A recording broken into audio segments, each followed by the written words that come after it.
역대하 5장 11절로 14절 말씀입니다. 역대하 5장 11절로 14절 말씀을 읽을 텐데 14절 말씀은 함께 봉독하셨으면 좋겠습니다. 11절입니다.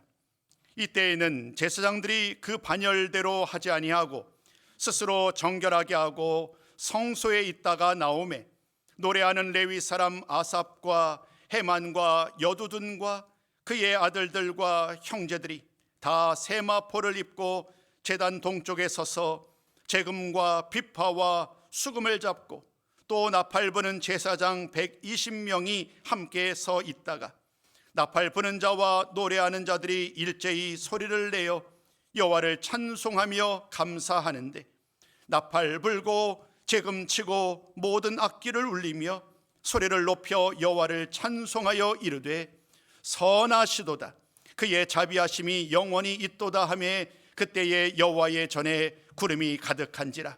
우리 함께 읽습니다. 제사장들이 그 구름으로 말미암아 능히 서서 섬기지 못하였으니 이는 여호와의 영광이 하나님의 전에 가득함이었더라. 아멘. 할렐루야. 주님의 이름으로 환영하고 축복합니다. 복된 자리, 은혜의 자리에 나오신 여러분들을 우리 함께 서로 축복하면서 인사 나누시면 좋겠어요. 늘상 인사 나누는 것처럼 주님의 이름으로 환영합니다 라고 우리 서로 인사 나눕니다. 주님의 이름으로 환영합니다. 아멘. 주님의 이름으로 사랑합니다. 아멘. 우리 한 번 더요. 주님의 이름으로 축복합니다. 아멘. 우리가 선포한 대로, 우리가 고백한 대로 될 줄로 믿습니다. 오늘은 여호와의 영광이 가득한 예배, 여호와의 영광이 가득한 예배. 지난 11월 마지막 주간부터 시작됐던 이 예배라는 주제로 전하는 말씀의 마지막 시간입니다. 예배의 중요성은 정말로 일평생, 아마도 이 강단에서 52주 동안 계속해서 강조를 드린다고 해도 무리는 아닐 거예요. 그만큼 예배가 중요합니다. 여러분, 이 예배가 왜 그토록 중요할까? 많은 답을 찾을 수 있겠습니다만은 오늘 2부 예배 시간에는 한번 그 의미를 한번 먼저 여러분에게 나누는 것으로 말씀을 시작할까요? 이사야서 41장 7절 말씀을 보면 이렇게 말을 하죠. 하나님이 우리를 창조하신 목적이 있다는 거예요. 하나님께서 우리를 창조하신 목적이 뭐냐면 우리를 통하여 하나님이 영광을 위하여, 하나님의 영광을 위하여 우리를 창조하셨다. 다른 말로 얘기하면 우리는 하나님의 영광을 위하여 지음받은 존재인 거예요. 그 하나님의 영광을 우리가 돌리는 최고의 방법이 여러분 바로 예배인 거예요. 예배를 통하여 우리는 하나님을 찬양할 수 있고 하나님께 우리의 모든 것으로 영광을 올려드릴 수 있는 거예요. 그래서 예배가 중요해요. 이 예배가 정말로 우리 모든 삶 속에 그 어떤 것보다도 그 무엇보다도 중요합니다. 바라기는 이 예배를 통하여 우리 모두가 하나 되어 전심으로 하나님을 찬양하는 그러한 예배자가 되셨으면 좋겠어요. 그리고 이 예배를 통하여서 우리가 마음껏 하나님께 영광을 돌렸으면 좋겠고요. 또 더 나아가서 하나님의 은혜를, 하나님의 임재를 경험하는 귀한 예배가 되었으면 좋겠어요. 그리고 이 예배를 통하여 영적으로 성숙하시면 좋겠어요. 우리의 영이 더 신령함으로 하나님의 은혜로 가득 채워져서 이 예배를 통하여 우리의 마음이 뜨거워지고 갈급해지고 하늘신 말씀을 따라 살겠노라고 아멘으로 충성할 수 있는 이 결단과 다짐의 시간이 되었으면 좋겠어요. 더 나아가 우리의 삶이 그 은혜와 복으로 넘쳐나는 그러한 예배자의 복을 받으셨으면 좋겠어요. 어찌 보면 이 드린 말씀만으로도 충분할 것 같아요. 이 예배자로서 왜 예배가 중요한지 오늘 이런 말씀을 전했는데, 이제 오늘 본문의 말씀을 통하여서 예배자의 현장의 모습을 좀 나누고 싶습니다. 지지난주 우리가 예배라는 주제를 가지고 첫 번째 말씀을 전했을 때에 그 이야기를 기억하시죠? 그때의 주인공은 다윗과 온 이스라엘이었습니다. 다윗과 온 이스라엘 백성들이 하나님 아버지 앞에 예배를 드리는 거예요. 다윗은 하나님의 궤를 이제 시온의 성막에, 그 시온의 성막의 자리로 하나님께서 주신 말씀 따라 하나님의 언약궤를 옮기는 일을 시작하지요. 처음에는 인간적 욕심을 가지고 정치적인 목적을 가지고 그 시온을 향하여 하나님의 궤를 옮겼지만, 그러나 그 첫 번째 시도는 실패로 끝나고 말아요. 그러나 실패를 통하여 그들은 배웠지요. 하나님께서 전심으로 온전히 하나님께만 예배를 드리기를 원하시는구나. 이제 다윗과 모든 백성들은 그 하나님의 마음을 알았고 하나님께서 주신 명령을 따라 언약궤를 옮기기 시작합니다. 그 언약궤를 옮기는 모든 과정 속에서 그들은 하나님께서 이 길을 허락하셨음을 깨닫게 됩니다. 한 걸음, 두 걸음, 세 걸음, 여섯 걸음을 걸어가는 모든 과정 속에서 비로소 다윗은 두려움을 떨쳐낼 수 있었고 기쁨으로 이 예배의 자리로 나아가지요. 모든 백성들이 화답하는 거예요. 기뻐합니다. 춤을 춥니다. 그리고 찬송합니다. 모든 백성들이 환호합니다. 그런 모든 하나된 예배의 결과로 말미암아 드디어 그 하나님의 언약궤가 시온성 그 예비된 장막에 거하게 되었지요. 오늘 본문의 말씀은 그로부터 또다시 시간이 흐른 다음에 일어난 일들을 우리에게 보여줍니다. 다윗은 살아있는 동안 그가 할 모든 일들을 완전하게 충성되게 감당하기 위해서 정말로 노력을 하였어요. 원래 그는 이 하나님의 성전을 자신 때에 자신의 방법으로 세우기를 건축하기를 원하였습니다. 다윗의 소원이었던 것이지요. 그러나 하나님께서는 그 소원을 허락하지 않으십니다. 그가 너무나도 많은 피를 흘렸다는 거예요. 그래서 하나님은 다윗이 아닌 그의 아들 솔로몬을 통하여 이 성전을 건축하는 이 거룩한 사역을 맡기셨습니다. 그 일을 감당하기에 앞서서 이제 다윗은 마지막 여생을 하나님의 성전을 건축하는 이 모든 일들이 순전하게 순탄하게 이루어질 수 있도록 만반의 준비를 다하는 일에 모든 힘을 다 투자합니다. 성전을 건축한다는 일은 그냥 세워지는 일이 아니잖아요. 많은 재료가 필요합니다. 나무도 필요하고 돌도 필요하고 쇠도 필요하고 또 장식할 수 있는 다양한 도구들이 필요하지요. 그래서 그 모든 것들을 준비하는 그 준비의 작업을 다윗은 살아있는 동안에 그 일을 시작하는 거예요. 모든 재물, 최상의 재물을 얻기 위하여 방방곡곡을 다 뒤지고 그에 합당한 값을 지불하고 재료를 사서 모읍니다. 재료만이 아닙니다. 그 일을 감당할 수 있는 많은 훈련된 사람들, 전문가들이지요. 이 전문가들을 또한 함께 불러 모읍니다. 아울러서 어떻게 그 일을 감당해야 될지, 어떤 모습으로, 어떤 크기로, 어떻게 세워가야 될지 그 설계도와 또 방법과 장식과 직무를 배정한 이들까지 아주 작은 것부터 소소하게 성전 건축의 모든 준비를 다윗은 다 마무리할 수 있었습니다. 그렇게 자신에게 주어진 모든 일들을 다 마치고 이제 다윗은 하나님의 품에 안기지요. 다윗을 이어 솔로몬이 이스라엘의 왕이 됩니다. 이스라엘 왕이 된 솔로몬이 해야 될 가장 중요한 일은 바로 이 하나님의 명령 따라 성전을 건축하는 일이었습니다. 그는 기쁜 마음으로 하나님의 이름을 위하여 성전 건축의 첫 삽을 내딛습니다. 7년여 동안의 긴 장정을 통하여 드디어 하나님의 성전이 완성되게 되지요. 오늘 본문의 말씀을 잘 보면 이제 바로 그 이야기입니다. 성전을 세워서 하나님의 언약궤를 옮겨오는 이야기. 이제 그 언약궤는 시온성이 아닌 하나님의 성전, 가장 은밀한 곳인 지성소에 하나님의 언약궤를 안치하는 일. 그 모든 일이 끝난 다음에 모든 성도들과 더불어 함께 성전 낙성식으로 하나님을 찬양하는 일, 즉 성전 봉헌 예배를 드리는 일들이 오늘 본문 말씀과 좀 후에 설명드릴 7장의 이야기입니다. 역대하 5장부터 7장까지의 모든 말씀을 잘 보면 모든 이스라엘 백성들이 전심으로 하나님께 예배를 드린 것을 볼 수 있습니다. 그 예배를 드릴 때에 우리는 놀라운 광경을 목도하게 됩니다.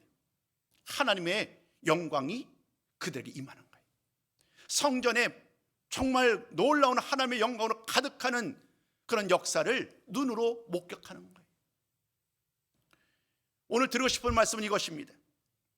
어떻게 이스라엘 백성들이 하나님께 예배를 드렸는가, 그리고 하나님께서 어떤 예배를 받으셨고 어떻게 그 예배 가운데 응답하셨는가, 그 응답의 결과가 바로 이 영광으로 성전에 가득했던 일이지요. 이 두 가지 이야기를 여러분과 좀 나누고 싶습니다.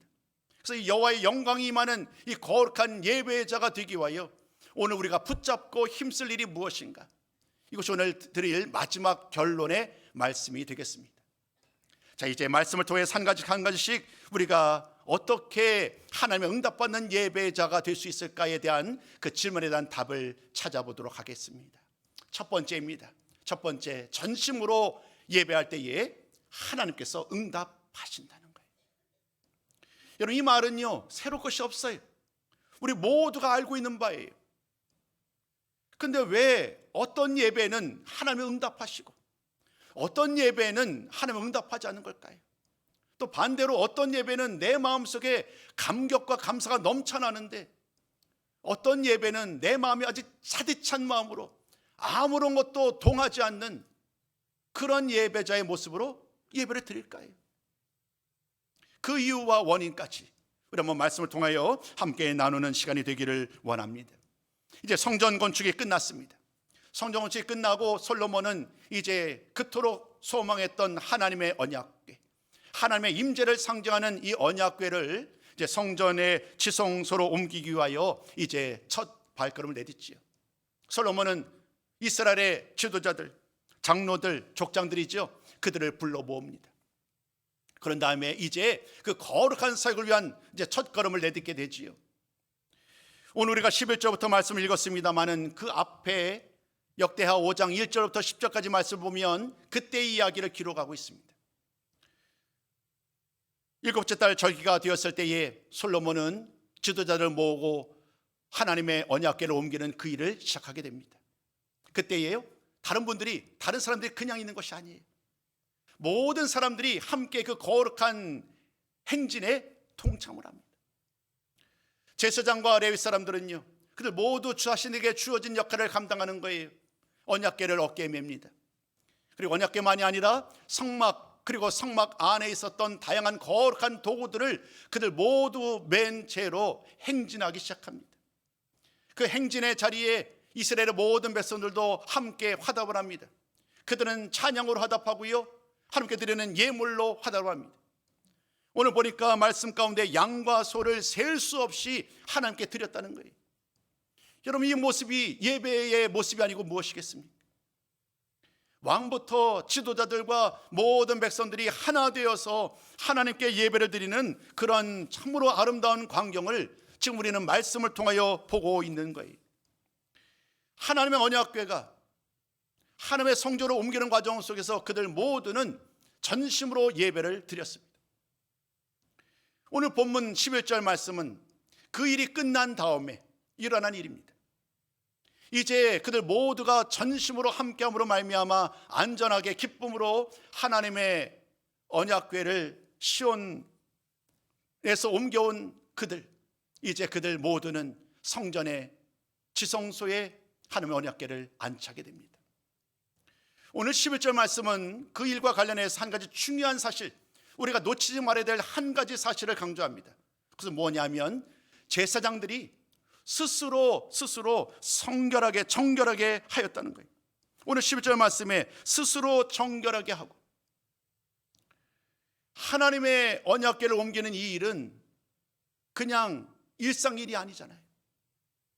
하나님의 임재, 하나님께서 함께 하시는 상징인 이 언약궤를 옮기는 일은 그에 합당한 것을 요구해요.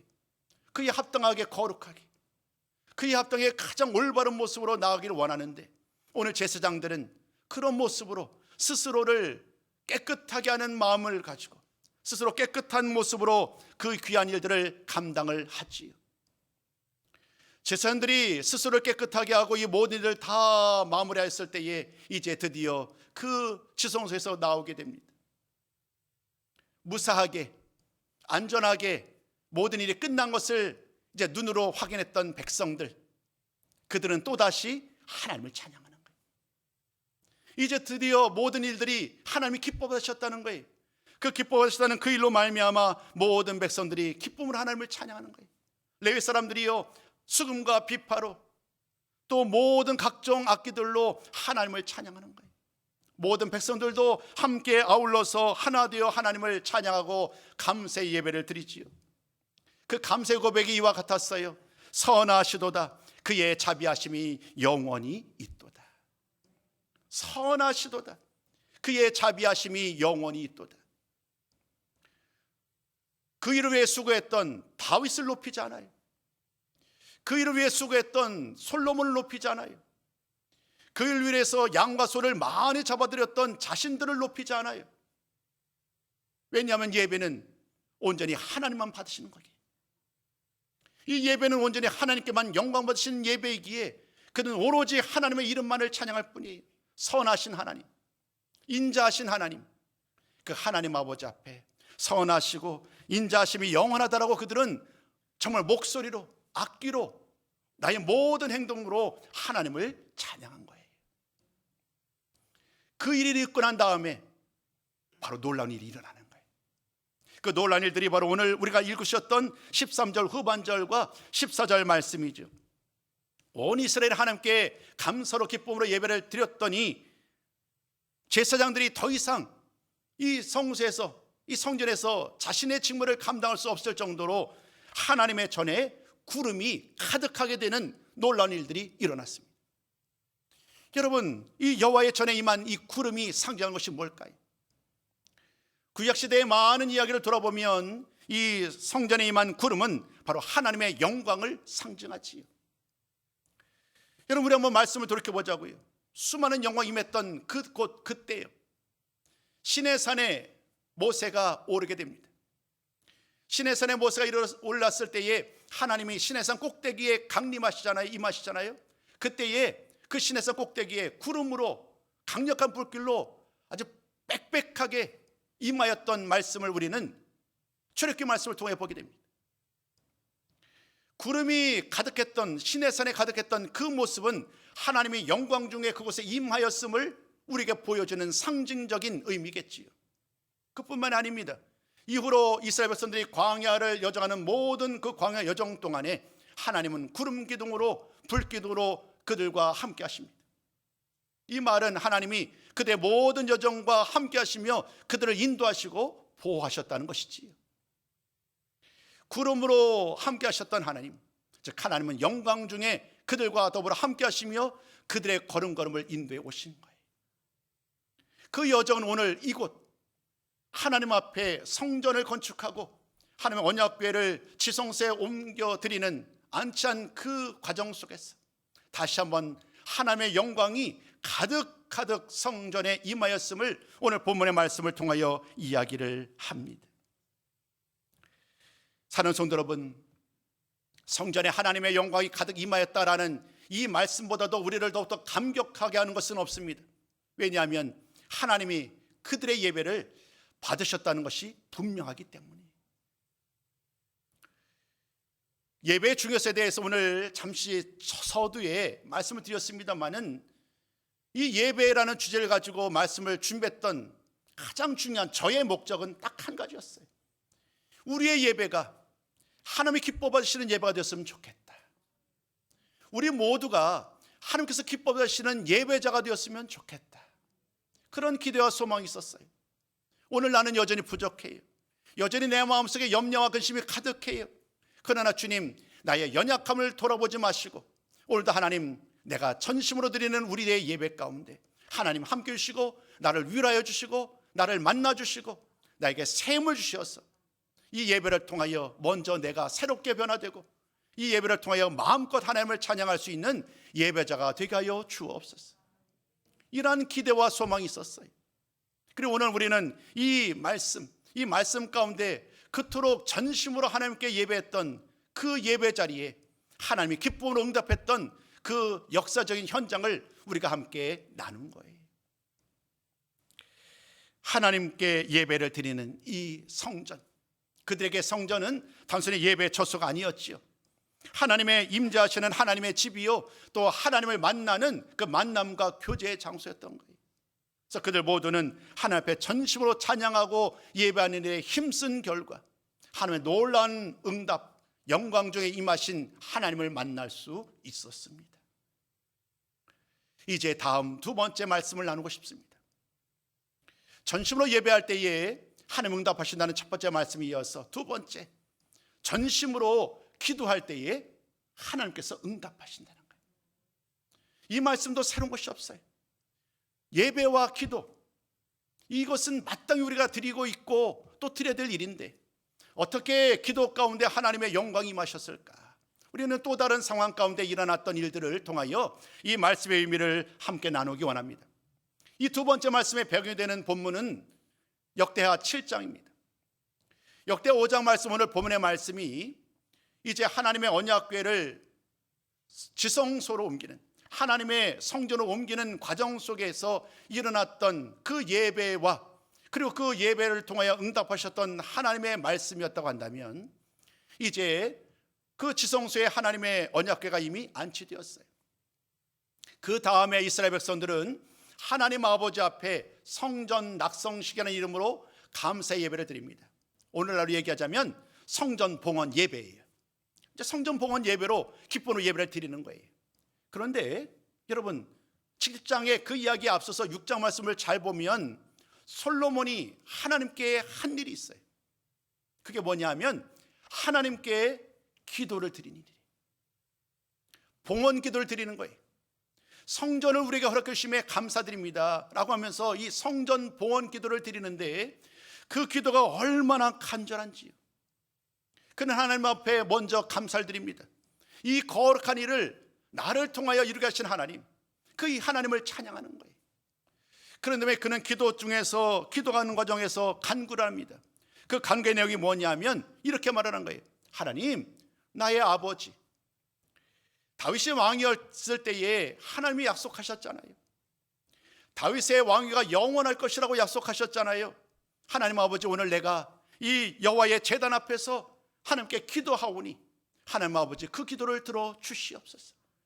그래서 나의 아버지뿐만 아니라 나와 나의 자손 대대 손선에 이르기까지 왕위가 끊어지지 아니하는 은혜와 복을 허락하여 주옵소서. 이렇게 기도를 드리는 거예요. 그런 후에 그는 다양한 상황들, 이스라엘 백성들이 앞으로 살아가는 동안에 경험할 수 있는 다양한 상황과 환경을 가지고 기도를 합니다. 그 기도의 광경들은 이와 같습니다.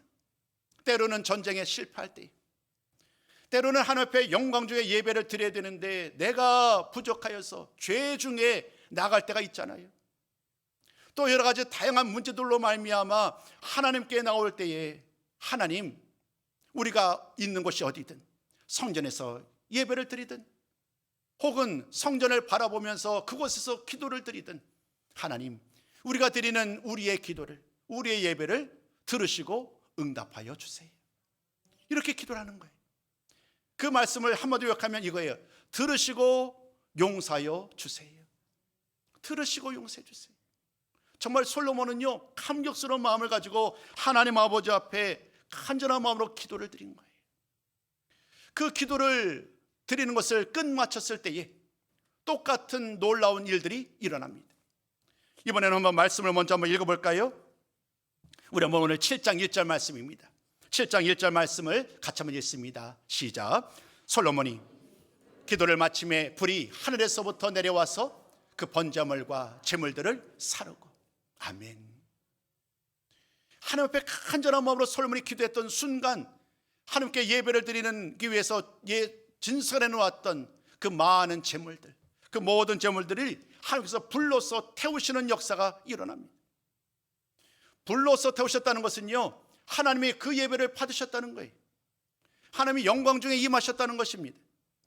오늘 솔로몬이 기도하는 중에 그 간절한 그의 기도를 하나님이 들으신 것이지요. 그것이 끝이 아닙니다. 이어지는 7장 2절과 3절을 마저 보시면 또 다른 하나님의 응답하심을 우리는 만나게 됩니다. 우리 한번 2절과 3절 7장입니다. 함께 읽어요. 시작. 여호와의 영광이 여호와의 전에 가득함으로 제사장들이 여호와의 전으로 능히 들어가지 못하였고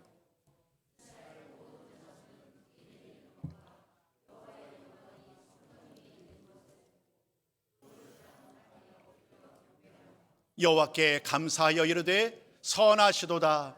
그의 인자하심이 영원하도다 하니라. 아멘. 여러분, 이런 모든 과정들을 잘 보세요. 솔로몬을 비롯한 모든 이스라엘 백성들은요, 내가 할 수 있는 최선을 가지고 전심으로 하나님 앞에 예배하는 일을 결코 게을리하지 않아요. 다른 마음 품지 않아요. 오로지 하나님, 나의 기도를, 나의 찬양을, 나의 예배를 기뻐 받아주세요라고 하면서 그들 모두는 하나 되어서 예배자로 나가는 거예요. 그러면 하나님은 그때에 그들의 그 귀한 예배를 받으시고, 때로는 불로서 응답하시고, 때로는 영광 중 응답하시는 이런 놀라운 일들을 우리는 오늘 두 본문을 통하여 함께 만날 수 있었어요. 두 본문 모두에서도 모든 이스라엘 백성들은 똑같이 하나님의 선하심과 하나님의 인자심만을 찬송해요. 그 어디에서도 자신을 높이는 일을 찾아볼 수 없어요. 여러분, 예배자는 겸손히 낮아져야 합니다. 예배자는 가장 낮은 자세로 주 앞에 나오셔야 합니다. 그럴 때에 오늘 그 낮은 자의 마음으로 임하시는 그 하나님의 은혜, 주님의 그 놀라운 섭리를 우리 모든 삶을 통하여, 예배자의 삶을 통하여 주님은 응답하시고 오늘도 역사하여 주실 줄로 믿습니다. 첫 번째, 전심으로 예배할 때, 두 번째, 전심으로 기도할 때에 하나님이 응답하신다는 말씀을 본문을 통하여 증거하였어요.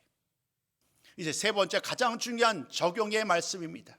이 세 번째 말씀은 우리가 함께 이 제목을 나누기 원합니다. 함께 읽어봅니다. 시작. 하나님의 영광이 가득한 예배를 드리려면.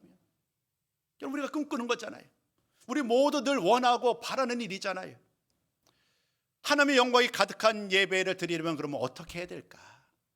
오늘 말씀을 잘 보면 그래서 몇 가지 우리가 답을 찾을 수 있어요. 근데 놀라운 것은요, 그 답은요, 예배의 방법이 아니에요. 예배의 도구가 아니에요. 프로그램이 아니에요. 순서가 아니더라고요. 이렇게 예배를 드리면, 이렇게 순서를 따라 예배를 드리면, 혹은 이렇게 많은 것으로 이런 마음으로 예배를 드리면 하나님 응답하신다라는 것이 아니라, 진정한 예배, 참된 예배의 가장 중요한 것은 하나님을 향한 성도들의 태도인 것 같아요. 그들의 마음인 것 같아요. 오늘 그 마음의 이야기, 그 태도와 관련해서 조금은 일반적이지 않았던 그 답을 두 가지로 좀 나누려고 그래요. 그 말씀을 전하기에 앞서서 7장 19절로부터 20절까지 말씀을 꼭 강조를 드려야 되겠네요. 이제까지는 긍정적인 이야기였잖아요. 이스라엘 백성들이 하나님 앞에 예배를 드림으로 말미암아 불로서 응답하셨고 영광적으로 응답하셨던 하나님을 우리가 만났는데, 그러나 하나님은 그 모든 과정 속에서 마지막 한 가지 중요한 사실 한 가지를 강조해요. 그게 뭐냐면 하나님의 영광, 성전에 임한 하나님의 영광은 언제라도 떠날 수 있다는 거예요. 우리가 놓치지 말아야 돼요. 야, 하나님의 영광이 성전에 임하고 모든 사람이 기쁨으로 예배했으니까 이제 해피엔딩이구나 라는 말씀이 아니라, 하나님은 마지막에 오히려 권고를 넘어서 경고인 것 같아요. 경고의 말씀을 전하는데 하나님 앞에 늘 신실해야 된다는 거예요. 그러지 아니하면 언제라도 성전에서 하나님의 영광이 떠날 수 있다. 그럼 그 성전은요, 뭐가 될까요? 그냥 건물이 되는 거예요. 건물. 우리 한번 그 말씀 좀 무거운 마음으로 이 말씀 좀 나누기 원합니다. 역대하 7장 19절 20절 말씀이에요. 여러분 같이 한번 읽습니다. 자, 시작. 너희가 만일 돌아서서 내가 너희 앞에 둔 내 율례와 명령을 버리고 가서 다른 신들을 섬겨 그들을 경배하면 내가 너희에게 준 땅에서 그 뿌리를 뽑아내고 내 이름을 위하여 거룩하게 한 이 성전을 내 앞에서 버려 모든 민족 중에 속담거리와 이야깃거리가 되게 하리니. 이 말씀은 그냥 권고 아닌, 충고 아닌, 경고 아닌 말씀으로 끝났으면 좋겠지만, 안타까운 것은 이스라엘의 역사를 보면 이 말씀 그대로 이루어지잖아요. 에스겔 선지자는 하나님의 영광이 성전에서 떠나가는 이야기, 우상 숭배로 말미암아 태양신을 숭배하고 온갖 정욕과 탐욕을 행하는 그런 수많은 일들 때문에 성전에서 일어난 일이에요. 하나님의 성전에서 영광이 떠나가요. 새로운 성전에서 이제 하나님의 영광이 다시 또 돌아오는 환상을 보게 됩니다. 우상 숭배와 그릇 행함으로 말미암아 불순종으로 말미암아 결국 이 성전은 무너지고 말지요. 결국 하나님은 오늘 우리에게 다시 한번 진정한 예배자로서 우리가 바로 서지 아니하면 그 성전에 임한 하나님의 영광은 한순간에 사라질 수 있음을 우리에게 말씀하는 거예요. 이제 결론을 내리줘야 합니다. 이런 일들이 일어나지 않도록 오늘 하나님 아버지 앞에 영광이 가득한 예배를 드리기 위해서 오늘 저는 여러분에게 두 가지를 말씀드리고 합니다. 첫 번째가 바로 정결입니다. 정결해야 된다는 거예요. 예배를 드리는 방법, 도구가 중요하지 않다고 말씀드렸어요. 하나님이 기뻐 받으시는 예배, 하나님의 영광으로 가득한 예배가 되기 위한 첫 번째는요, 내 심령이 깨끗해야 된다는 거예요. 내가 모든 죄를 자복하고 회개하는 이 과정이 선행되어야 되는 거예요. 하나님 앞에 나올 때에 먼저 내가 정결한가, 정결한 마음으로 하나님 앞에 나와 있는가, 늘 나를 돌아보고 스스로 질문하고 늘 깨끗하게 정결한 마음으로 하나님께 나와 예배를 드리는 우리 모든 성도가 되어야 할 줄로 믿습니다. 그 말씀에 대한 답을 야고보서 4장 8절에서 나누기 원합니다. 여러분 이 말씀 같이 읽어요. 자, 시작. 하나님을 가까이 하라. 그리하면 너희를 가까이 하시리라. 죄인들아, 손을 깨끗이 하라. 두 마음을 품은 자들아, 마음을 성결하게 하라. 하나님이 기뻐 받으신 예배, 그 방법 첫 번째, 내 마음을, 나의 심령을 깨끗하게 하는 것, 이것이 첫 번째인 줄로 믿습니다. 자, 두 번째는 무엇일까요? 두 번째, 성결을 추구해야 돼요. 성결을 추구해야 돼요. 오늘 일부 예배 시간에도 잠깐 생각나서 이 말씀을 드렸는데요, 정결과 성결은 다른 말이에요. 의미가 달라요. 그러니까 정결이 이런 거지요. 하나님 앞에 내가 죄를 고백했어요. 그 결과 죄가 깨끗해진 상태가 바로 이 정결이에요. 정결. 성결은 무엇일까요? 성결은요, 과정이에요. 과정. 어느 한 상태의 한 순간이 아닌 모든 과정들, 즉 매 순간 정결해지는 그 정결한 상태와 그 상황이 지속되는 것, 즉 이 성결을 또 다른 말로 얘기하면 거룩함과도 같은 의미가 되겠죠. 그래서 성결을 추구해야 한다고 말씀드린 거예요. 거룩함을 추구하라는 거예요. 날마다 깨끗함 되어서 오늘도 예배할 때에 또 삶의 자리에서 언제나 거룩함을 추구하는 그 삶의 과정 속에서 드리는 예배, 그 예배를 하나님이 기뻐 받으신다는 거예요. 오늘 모든 결론의 말씀은 이미 다 드렸습니다.